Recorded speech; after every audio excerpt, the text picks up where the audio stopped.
A lot of people will hear you're a Swiftie and think, you're a Swiftie? Let me shut the fuck up. Or they'll be like, you're a Swiftie? Do you listen to good music? Have you heard of the radio? Do you know what a playlist is? That's generally the way it goes. And to that, I say, come on the podcast. Let's debate. Sorry, I'm a Swiftie. And I haven't made that a secret ever. Actually, I lied. I did make that a secret a while ago. Whatever led you to this episode means you have the slightest bit of intellectuality that has led you to the curiosity of this episode, where I lay out my opinion on Taylor Swift fans and very broad misconception of her artistry. Welcome to this episode of Life on Trial. We are going to be discussing the trial of Taylor Swift versus public misunderstanding. So today, with my burnt popcorn, we are going to pour a little bit of our grape juice so that we can be a little bit more open and honest about what we want to say today. And I think everyone should take some notes and do the same. Everyone's entitled to their own opinion and understanding the verdict, the evidence laid out, and what we can do with it is lay out more evidence, bring in more witnesses, close the case. Now I'm going to get into my opinion of Taylor Swift. With my burnt popcorn and grape juice in hand, like Miss Olivia Pope, I have not been a Taylor Swift fanatic my entire life. I do know people that have had that experience or have had a longer fandom experience. I'm not here. Every experience is unique. I already knew Taylor Swift. I was a fan. I wasn't a hater of Taylor Swift. I just didn't really listen to her. Anyways, this person introduced me to Taylor Swift's music, and I really wanted to further bond with this person. So I thought, okay, they're really into Taylor Swift's music. I don't really know much of her music other than her main pop songs. This was back in COVID era, 2021. So I started listening. Immediately, I was overtaken by a deep respect for her.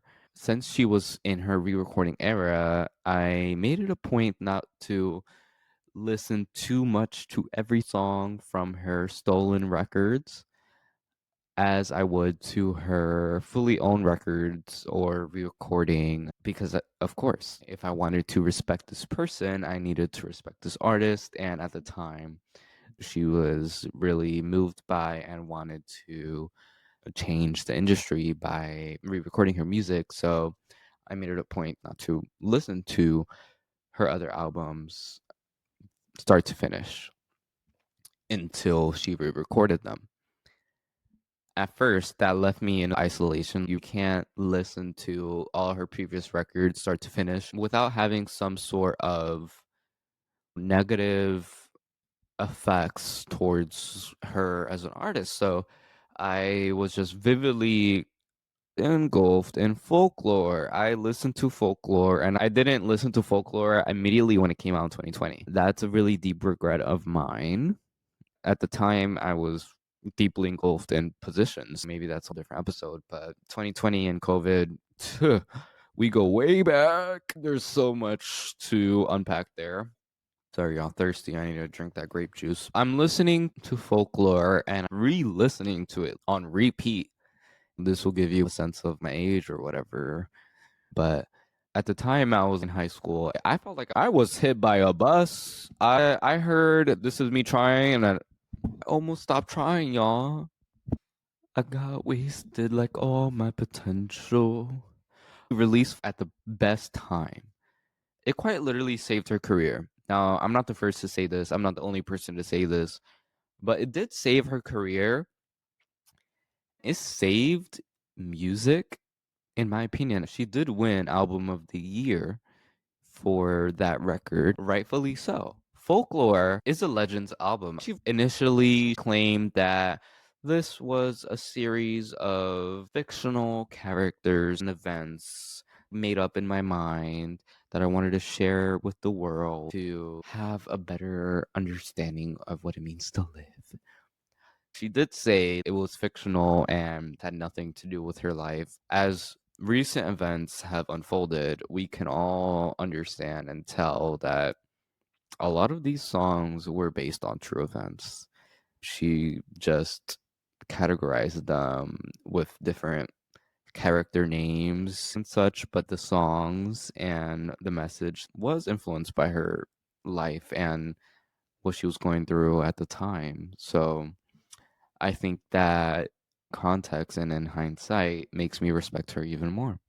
She did not try to advertise the fact that this is what she went through, this is her diary, or this is what she has been experiencing, and she very well could have done that and still had a well received record, but she didn't. That goes further into how I respect her as an artist. So I'm listening to Folklore and I'm experiencing a lot of different emotions, especially I feel like if you were in high school during COVID and listening to Folklore, you need a box of chocolate because literally that experience, it's really hard to describe. She puts into words and story a lot of what people were experiencing at the time, and she does it in a really beautiful way to where a lot of people can understand and relate to in some way, some form, which she hadn't necessarily done the most effective way before. What did she release right before Folklore? Lover. Lover, I think, was an album that deserves more credit, but it was just advertised in the wrong way. And it had to do with her desperation at the time to remain a pop figure in pop culture. So if you watch Miss Americana, she does go through what she felt during the Lover release, especially after not being nominated for any Grammy Awards for Reputation after all she put into that album. It really forced her to try.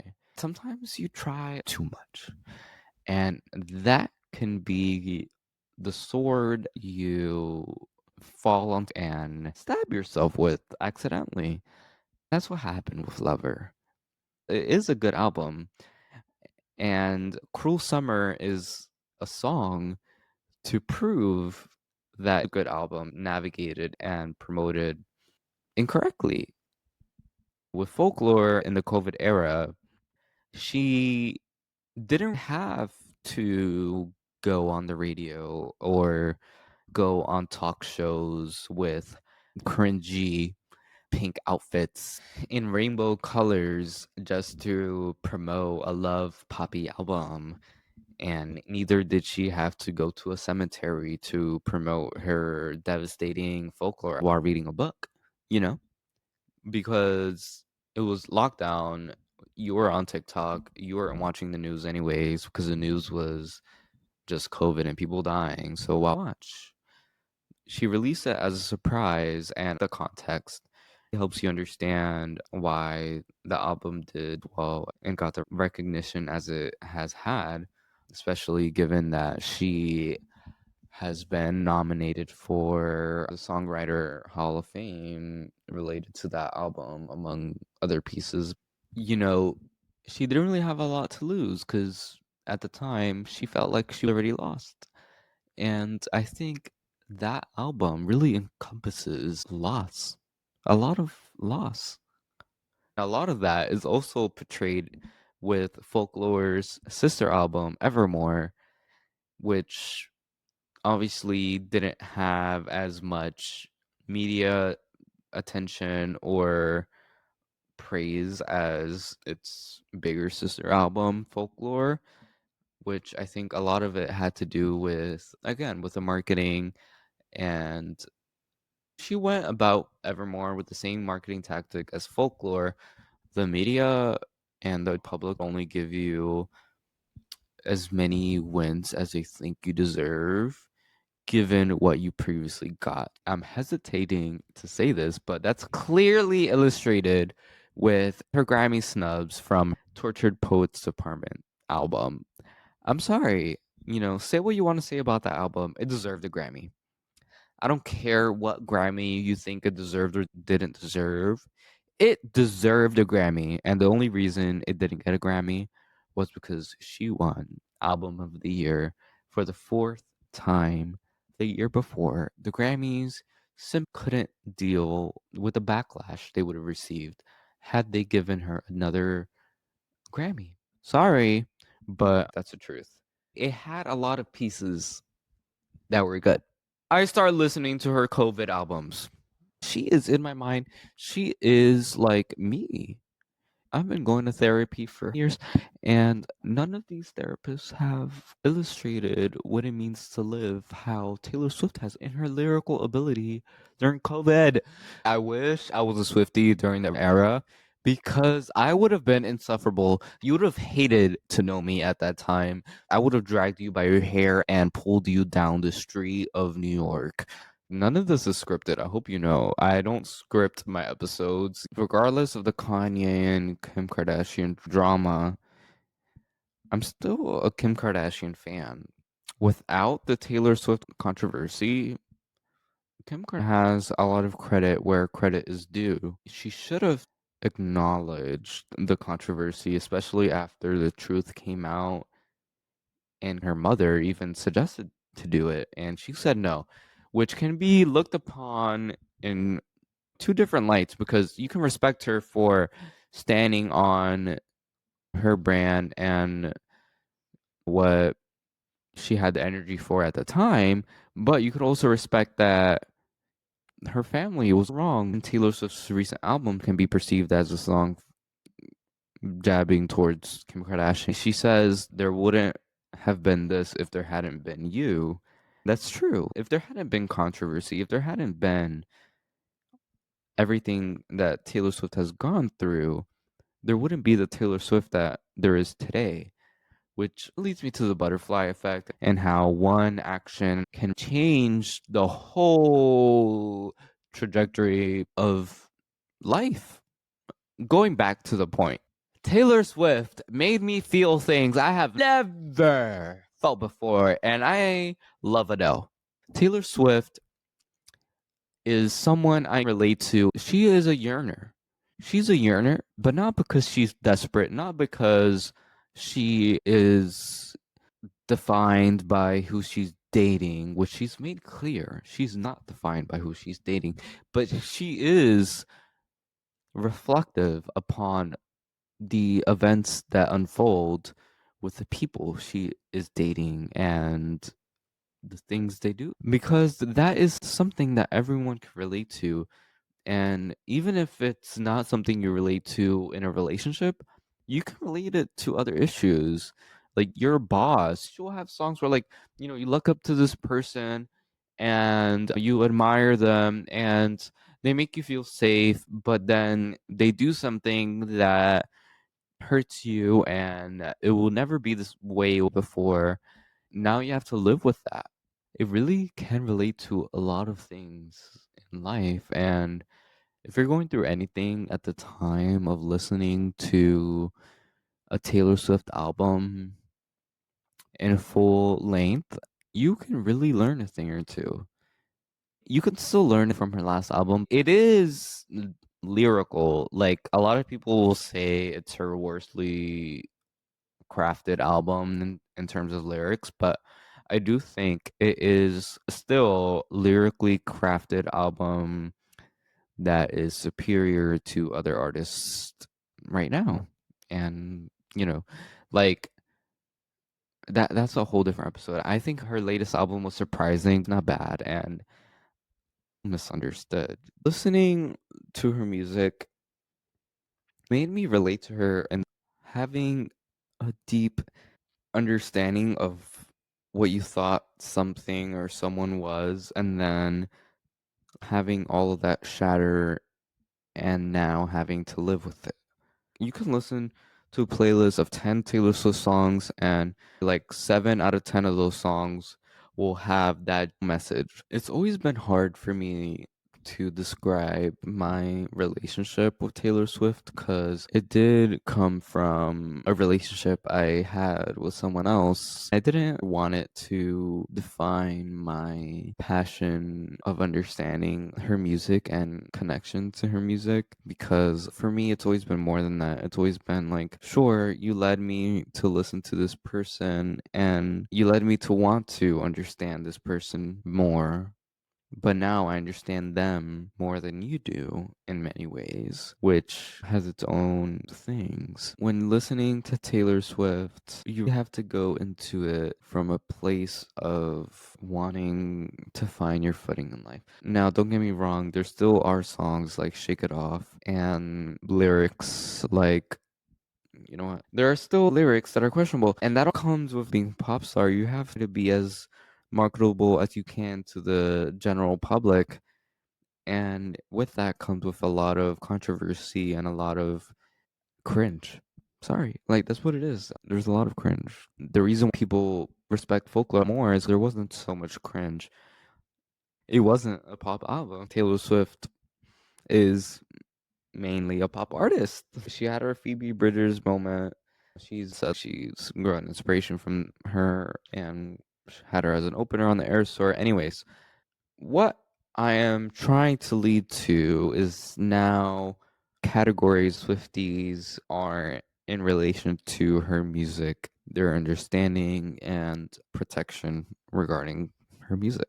I feel like most Swifties are mentally impaired or deranged. If you are a Swiftie, there is something abnormal with you. Cover a lot of rain that comes with the tsunami that life throws at you to drown you in whatever you are trying to stay afloat. And that's a beautiful way of categorizing deep feeling Swifties. If you are a Swiftie, you are either too much or too little of something, or you are broken. If you like Taylor Swift, you are probably really smart, or you have some sort of relationship trauma or trait in your way about going life where you are searching for love. And when you have that longing for love, it has a lot of emotions and experiences that not many people know how to put into words. And I think Taylor Swift puts a lot of those moments into words really beautifully to craft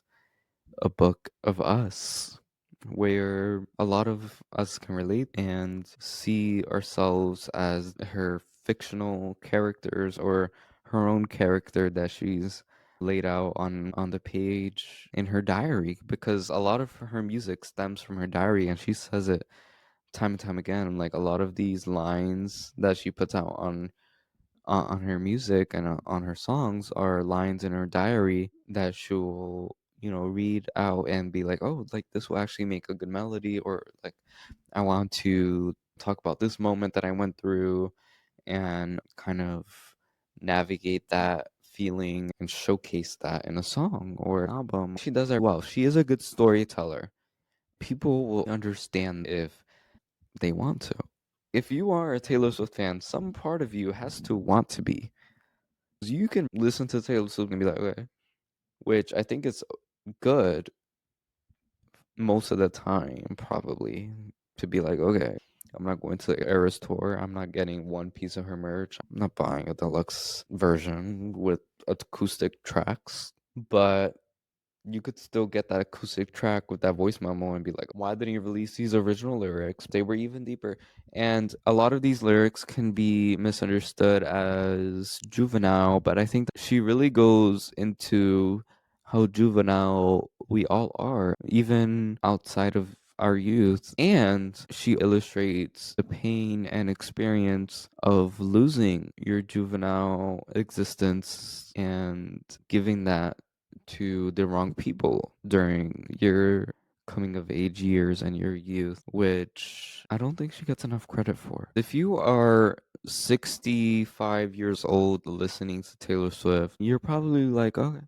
Or you're listening to Marjorie and you know the context behind that song, and you're now that I know all of this and I'm listening to the song and I know that her grandmother that passed is on this track and purposely played on every date on the Eras tour is deeply connected to me. A lot of people will praise their favorite artist and say, they really saved me from depression.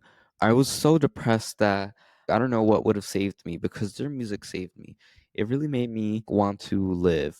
But with Taylor Swift's music, if you are in depression and you listen to her songs consistently, you will stay depressed. I think is not the worst thing.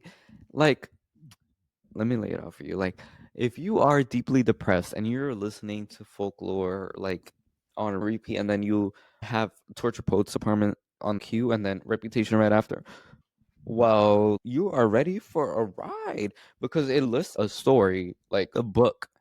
Not a lot of people have the willingness to put that out there. People will put that out as fictional characters, like on Folklore, as she did. But, you know, like it really is real life. If you are depressed and listen to her music, you won't feel like, oh my God, her music saved me. I don't know what I would do because I feel so happy. Her music really saved my life. No, you will listen to her music and be like, oh my God, listening to her music made me feel so understood that I want to live through the pain because she lived through the pain and she had the strength to put it onto a page and sing about it in stadiums and put it on her album for the world to listen. She still went on and experienced more grief, pain, and she still experienced more love, but it still ended up to where she is right now. It does lead to the bigger picture. It does lead to the bigger book, the bigger everything. You can say what you want about Taylor Swift. On her last album, The Life of a Showgirl, sure, some cringy lyrics, but she still lays out a good story, a good pop album. Was I surprised by the album? Yes. Do I still listen to it from start to finish? Yes. Can I say that about the Torture Poets Department? As much as I love the album and I love it more than her Life of a Showgirl album, no, I cannot listen to the Tortured Poets Department album from start to finish. But with The Life of a Showgirl, I can. And that is one of the things she wanted to achieve with her recent album. That's why it has those lyrics that are deeply personable to the broader public because she had different goals to achieve at that moment in time because she has already achieved other goals that many artists will never achieve. And she has already broke the ground running is still running around with her bulldozer, breaking shit down because that is what it means to be in the modern era. You will always be controversial. You will always be controversial. There will always be something wrong with you. You will always either be seeking something, you will be seeking love, you will be recovering from love, you'll be recovering from whatever it might be. You may be recovering from heartbreak from a job, you might be recovering from heartbreak from a lover, from a death, from your parents, from friendship, from school. There's a song for everything when it comes to Taylor Swift, if you really get down to it. And that's something I appreciate from her so much because I will find myself going online sometimes and like just searching up song about this or video about this. And sometimes I can't find that. But if I listen to Taylor Swift's discography, I'll find something about it. Her artistry. She really understood the assignment, what it means to be a pop artist marketable to the public. You cannot put yourself into one box. You have to put yourself in multiple boxes. A lot of people are mad with her recent album because they were not expecting her to put herself into this type of box after her recent albums, but why wouldn't she? Do you think about that? They're like, where are the folklore lyrics in Folklore? In Evermore. What are you talking about? What are you looking for? Are you saying her lyrics are juvenile? No, this is not Johnny Orlando lyrics. This is Taylor Swift. Are you listening? Do you know there's the option to read the lyrics as you're listening? If not, call me and I will explain the significance behind it. Taylor Swift illustrates growing up, coming of age, being in different relationships, grieving different losses in life. You lose a lot in life, not just relationships. And she made it clear. She really hated the fact that everyone would only talk about her relationships. And although she would talk about her relationships and her music, that was not the point of the songs. It's not just about, oh, we dated and broke up. It's about, I gave you my girlhood, but it was mine first. And you didn't see the significance in that and what it meant to take that and then damage it. You lose a lot in life. You don't always win. Taylor Swift, people think she's a winner. She's a billionaire now. She's engaged. She has broken every record. She is on her way being among the ranks of the Beatles, which is controversial, but she is on her way to being a legend, if not already a legend. Even with that, she's lost. We've all lost. I think that you have to have a sense of understanding of what it means to lose. You can be a Swiftie that is just way too insufferable to the point where you've lost what you're trying to defend in the first place. That goes back to the deeper meaning of losing. You have to know when to lose. You have to know when to lose. You have to lose. If you don't lose, when are you going to win? There's no winning without losing, right? So sometimes it's a lose lose situation, and you have to know when to lose. Some people don't get that yet, and that's okay. It's also important for people not in the Swiftie community or just listening to understand and relate to that in any community or belief. It's okay to lose. Sometimes you need to lose to win. There is no winning without losing. Taylor Swift illustrated that, especially in her album, The Tortured Poets Department.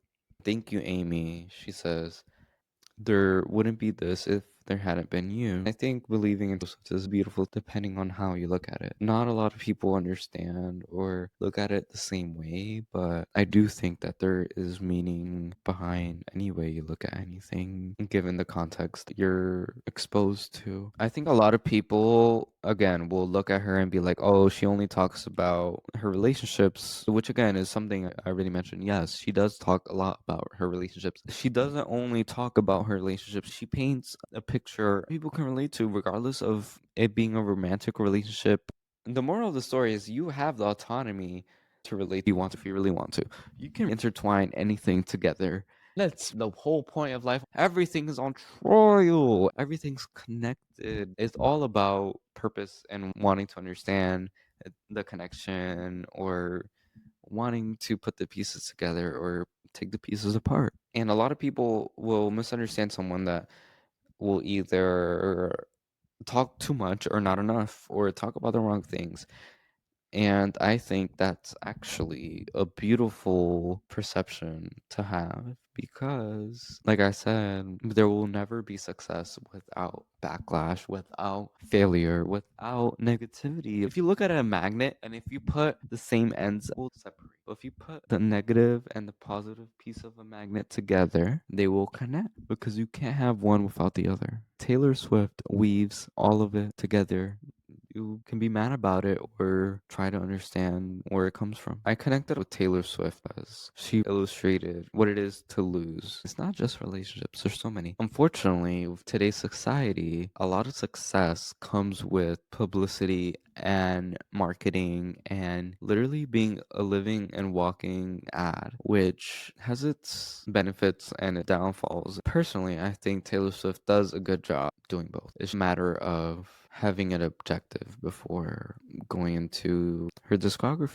If you have an intention behind it, you will gain something from it. You can say that with a lot of artists, making you feel seen and shedding light on these small experiences in life that leave a big impact, no matter what age you're in. Moral of the story is that no matter how bigger or smaller of a Swiftie you are, I think everyone has a right to experience their own understanding of an artist the way they want to and reflect upon that in the way that they understand it at that given moment of their life. But it's also important to reflect everyone has a different experience and understanding of what it means to live. It's all valid, but most Swifties are mentally ill. As much as Taylor Swift can encompass what it is to lose in order to win, remember, the process of taking steps to win. You can't just lose and drown in the stench of a loss, which I feel like a lot of Swifties will stay in. Like, they'll never shut up about how Kanye West and Kim Kardashian wronged Taylor Swift and how they're